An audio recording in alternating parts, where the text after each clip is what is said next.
ကယန်းဒေသအသီးသီးမှာရှိတဲ့ကယန်းအနုပညာရှင်တွေကိုစုစည်းနိုင်ဖို့နဲ့ဝါသနာရှင်တွေကိုမြေတောင်မြောက်ပေးနိုင်ဖို့ဆိုတဲ့ရည်ရွယ်ချက်နဲ့2019ခုနှစ်ကနေစတင်ဖွဲ့စည်းခဲ့တဲ့ကယန်းအနုပညာရှင်အစည်းအရုံးဟာအခုဆိုရင်10နှစ်တိုင်ရှိသွားပြီဖြစ်ပါတယ်။ဒါအပြင်ကယန်းအနုပညာရှင်အစည်းအရုံးဟာကယန်းဒေသအတွင်းမှာရှိတဲ့အလှတရားနဲ့ရိုးရာယဉ်ကျေးမှုတွေကိုထိန်းသိမ်းမှုတွေပြုလုပ်နေသလိုကယန်းဆိုတဲ့အမည်နာမကိုအများသိလာအောင်ရုပ်ရှင်ကတ္တအကပဒေတာစတာတွေနဲ့ချပြဖို့ကြိုးစားနေတဲ့အဖွဲ့တစ်ခုဖြစ်ပါတယ်။ကယန်းကလေးများမှာဘောတော်ဒီမှာကယန်းတစ်ချင်းဆိုမနော်လက်ကုတ်ကလေးကြားချင်ပါတယ်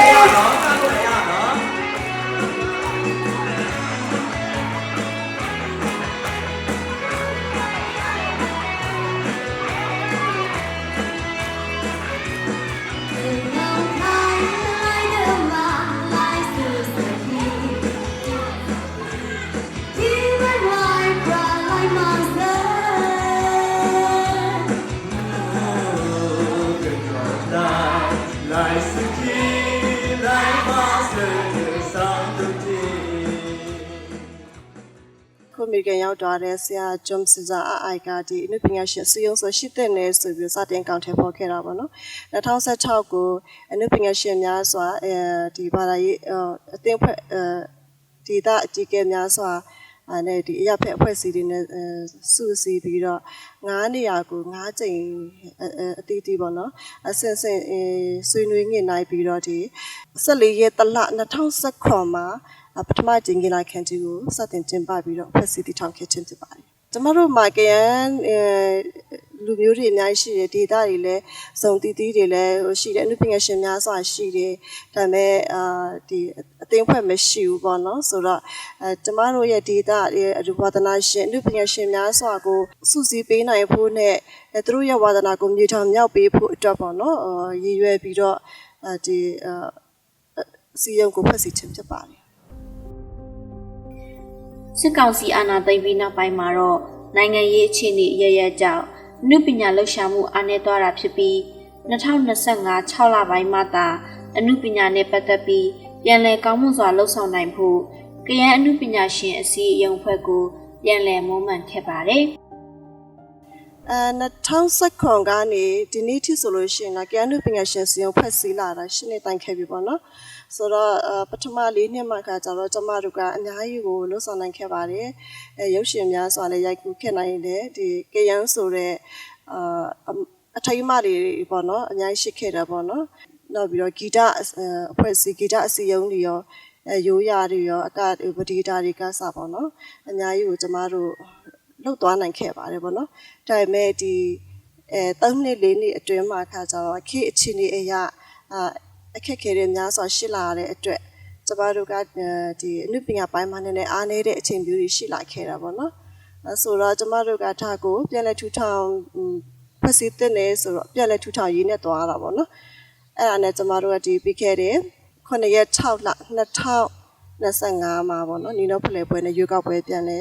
ကျင်းပနိုင်ခဲ့တဲ့ဘူကော်မတီကိုလည်းပြန်လဲဖွဲ့စည်းနိုင်ခဲ့တယ်ပေါ့နော်အခုဆိုလို့ရှိရင်တော့တင်နန်းတွေဂီတာတင်နန်းမျိုးစစ်တင်နန်းတွေကိုစပြီးခေါ်နေပြီပေါ့နော်ပြီးတော့ပြည်တွင်းပြည်ပပေါ့နော်တချင်းဝဒနာရှင်များကိုလည်းကျမတို့ကဒီ KNTV နဲ့ပူးပေါင်းပြီးတော့ပေါ့နော်တချင်းပြန်ပွဲတွေပြုလုပ်ထားတာရှိရပေါ့နော်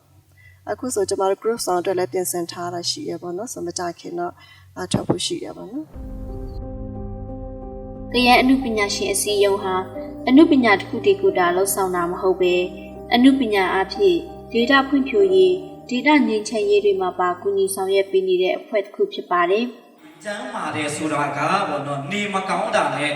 ကျမ်းမာတာမဟုတ်ပါဘူး။စိတ်ထဲမှာလည်းစိတ်ဖိစီးမှုတွေမရှိရဘူး။စိတ်ခံစားချက်တွေပြီးတော့စိတ်ဒဏ်ရာတွေမရှိမှသာလျှင်ဒါကကျမ်းမာခြင်းလို့ဆိုလို့ရပါမယ်ပေါ့နော်။ပြီးခဲ့တဲ့အောက်တိုဘာလ14ရက်နေ့မှာလည်းထွန်းမြန်မာဒိုနေရှင်နဲ့ပူးပေါင်းပြီးစစ်ဆောင်ကလေးငယ်တွေအတွက်စိတ်ခွန်အားရရှိစေဖို့ပညာပေးဟောပြောမှုအစီအစဉ်နဲ့ဖျော်ဖြေရေးအစီအစဉ်တွေကိုလည်းပြုလုပ်ပေးခဲ့ပါသေးတယ်။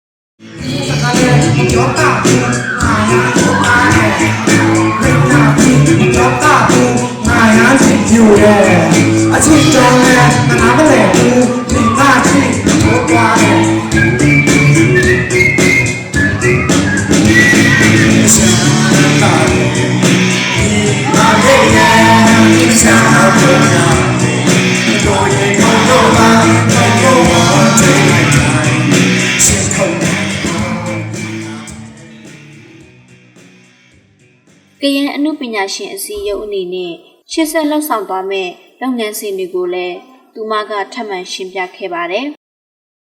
ကျမတို့ကလာမဲဒီ